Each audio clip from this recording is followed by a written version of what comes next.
Welcome to Tango and Tango Vida. Vítajte na tangu, vítajte v Tango Vida. The walk. Povieme si niečo o chôdzi.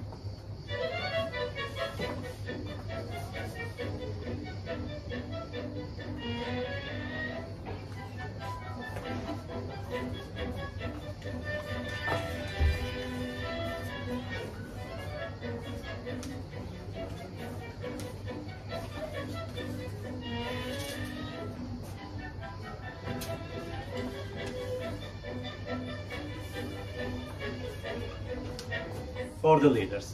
Okay, before starting to walk, we should get prepared. We put our heels together and open the front part a little bit, so heels are touching. It's a small V shape.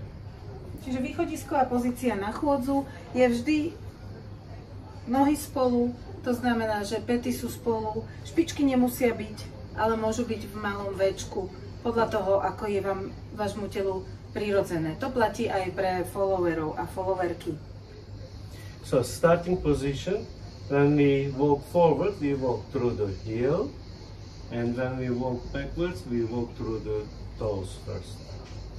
And we move our center front and back without changing our axis to the forward or backwards. It's straight, front and back.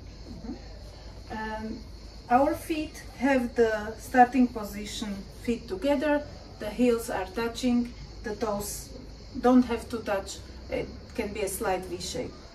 Naša východisková pozícia je, že nohy máme spolu, päty sa dotýkajú a nohy môžeme mať do mierneho Včka.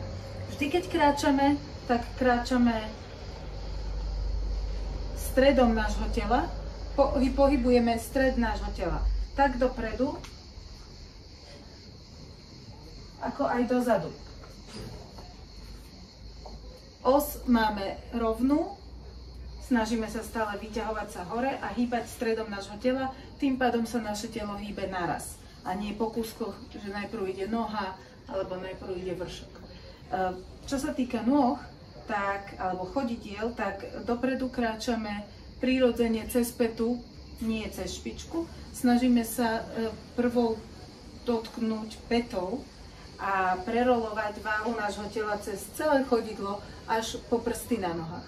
Smerom vzad je to tak, že palcom sa dotýkame zeme a od palca cez metatarso, cez klenbu až po pätu prerolujeme váhu nášho tela na celé chodidlo, kde si nájdeme pohodlnú a vybalansovanú pozíciu. And it is important to stay always in front of each other.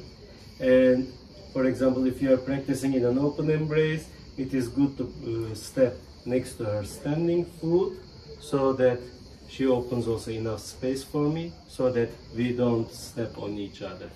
And backwards walk is the same for me. V páre je to tak, že sa snažíme stále byť oproti sebe. Keď ideme trénovať v tréningovom objatí, partner robí krok vedľa mojej stojnej nohy.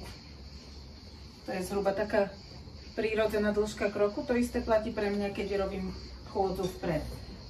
Pre chôdzu vzad sa snažím otvárať tento bedrový klop a naťahovať nohu dozadu.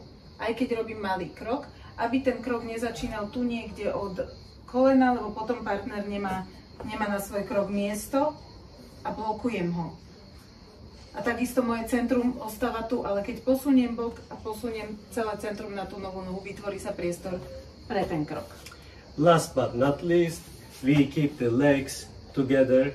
We don't walk open legs, neither forward nor backwards. V neposlednom rade aj pri chôdzi sa snažíme stále prechádzať nultou pozíciou, čiže tou pozíciou východiskovou, kde sú nohy pri sebe, aby sme nekráčali ako Charlie Chaplin.